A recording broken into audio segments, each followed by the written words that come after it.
Welcome to Organic Chemistry. Today we are going to explore one of the most fascinating and essential processes in chemistry, the preparation of alkenes.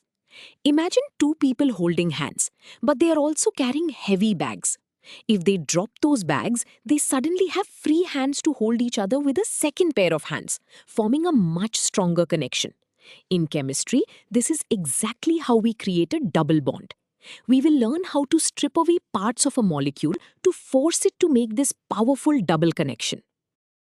Now that we understand the basic idea of forming a double bond, let us look at how it actually works. The preparation of alkenes primarily relies on a process called an elimination reaction. Why does this matter? Because it allows us to transform simple, single-bonded molecules into highly reactive and useful double-bonded ones. Specifically, we use a type called beta elimination. In this process, we find the carbon holding our functional group, which we call the alpha carbon, and look at its next-door neighbor, the beta carbon. We then pluck one piece of each of them to create a double bond right in the middle. Building on this idea of beta elimination, let us explore the specific methods we use. The two most common ways to achieve this are dehydrohalogenation, which simply means removing a hydrogen and a halogen atom, and dehydration, which means removing a water molecule. In both cases, an atom or group known as the leaving group is removed from the alpha carbon. Simultaneously, a hydrogen atom is removed from the adjacent beta carbon. By stripping away these two pieces from neighboring carbons, the leftover electrons have nowhere else to go but inward, snapping together to form that second bond. This concept we just discussed can be perfectly summarized in a general chemical equation. Here we see the mathematical form of dehydrohalogenation. The capital R represents the rest of the carbon chain, which just watches and does not participate. The symbol X represents our halogen atom, like chlorine or bromine, acting as our leaving group. The symbol B- represents a strong base. Conceptually, this base is a chemical species that aggressively hunts for protons. As the concentration of this base increases, the reaction speeds up because the base actively pulls off the hydrogen, causing the halogen to fall off and the double bond to form. Before we move on to more complex molecules, let us see this formula in action with a concrete example. We are asked to prepare propene from 1-bromopropane using a strong base, potassium hydroxide. First, we must identify the reactive sites. We locate the alpha carbon, which is directly attached to our bromine atom. Next, we identify the beta carbon right next to it. Our starting materials are the 1-bromopropane substrate and the potassium hydroxide base. The negatively charged hydroxide ion from the base is highly attracted to the slightly positive hydrogen atoms on the beta carbon, setting the stage for the attack. Continuing with our reaction, let us look at the final transformation. The hydroxide ion attacks and removes a hydrogen from the beta carbon. At the exact same time, the bromine atom leaves the alpha carbon. This simultaneous removal forces the carbons to share their remaining electrons. The final result is propene, which now proudly contains a carbon-carbon double bond. The potassium ion pairs with the leaving bromide ion to form a potassium bromide salt, and the hydroxide ion that grabbed the hydrogen becomes a neutral molecule of water. We have successfully converted a single-bonded alkene derivative into an alkene. Now that we have successfully performed an elimination on a straight chain, we must ask, what happens when the molecule cannot twist freely? In straight chain molecules, the carbons can easily rotate to get into the perfect position.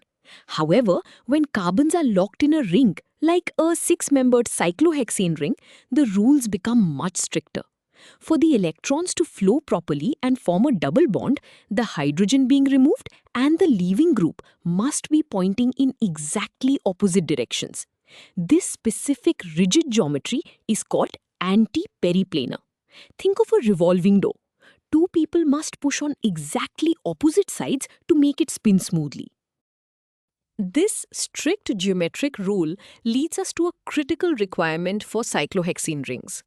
Because the groups must be perfectly opposite, both the hydrogen and the leaving group absolutely must be in axial positions. This means they must be pointing straight up and straight down on adjacent carbons. We call this strict rule the anti-diaxial requirement.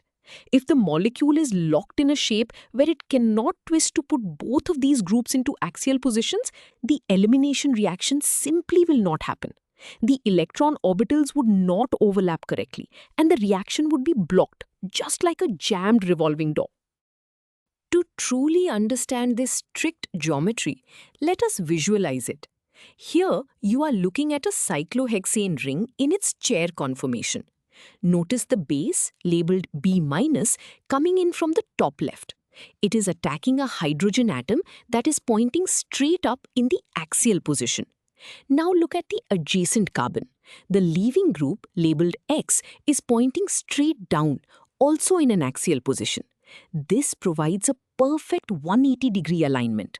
The curved arrows show the flow of electrons. As the hydrogen is pulled away, the electrons fold in to form the double bond, and the leaving group is pushed out the bottom. Now that we have seen the diagram, let us tackle a more complex problem involving a ring. We need to determine if cis-1-bromo-4-tert-butyl cyclohexane can easily undergo an elimination reaction using a strong base, sodium ethoxide. First, we must draw the molecule in its most stable chair conformation. This molecule has a massive tert-butyl group. Because it is so bulky, it absolutely must sit in the equatorial position, pointing outward along the equator to avoid bumping into other atoms. This locks the ring into one specific shape, and we must figure out if our bromine atom is in the correct position to react. Continuing with our locked ring, we now need to place the bromine atom. Because the tertiary butyl group is locked in the equatorial position, the cis relationship given in the name dictates where the bromine goes. It means the bromine atom on carbon 1 must be in the axial position, pointing straight up or down. This is a perfect setup for our reaction because our leaving group is already in the required axial orientation. Next, we look at the neighboring carbons to see if they have hydrogen atoms in the axial position pointing in the opposite direction. Fortunately, both neighbors have exactly what we need. Let us look at the final result of this cyclic reaction. Because the anti-diaxial requirement is perfectly met, the reaction proceeds smoothly. The sodium ethoxide base removes one of the axial hydrogens, the axial bromine leaves, and a double bond forms in the ring. This yields a final product, 4-tert-butyl cyclohexene, alongside sodium bromide and ethanol. Physically, this shows that as long as the geometry allows for anti-periplanar alignment, the elimination will occur. If that bromine had been forced into an equatorial position, this reaction would have been incredibly slow or completely impossible. We have spent all this time learning how to make these double bonds. But why is this so important? The preparation of alkenes is actually one of the most critical processes in the global chemical industry. Alkenes are the fundamental building blocks or feedstocks for creating almost all the plastics we use daily, from grocery bags to food containers. Without the ability to intentionally create double bonds through these elimination reactions, we would not be able to synthesize complex, life-saving pharmaceutical drugs. Understanding how to make alkenes efficiently is literally the foundation of modern manufacturing.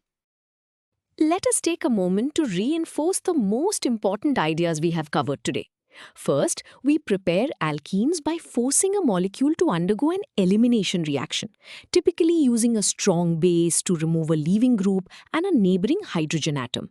Second, we learned that in cyclic systems, this process strictly requires the leaving group and the hydrogen to be in opposite axial positions, known as the anti-diaxial requirement. Finally, mastering this concept allows chemists to build complex, useful molecules from simple starting materials. You now understand the fundamental principles behind creating the building blocks of our modern world.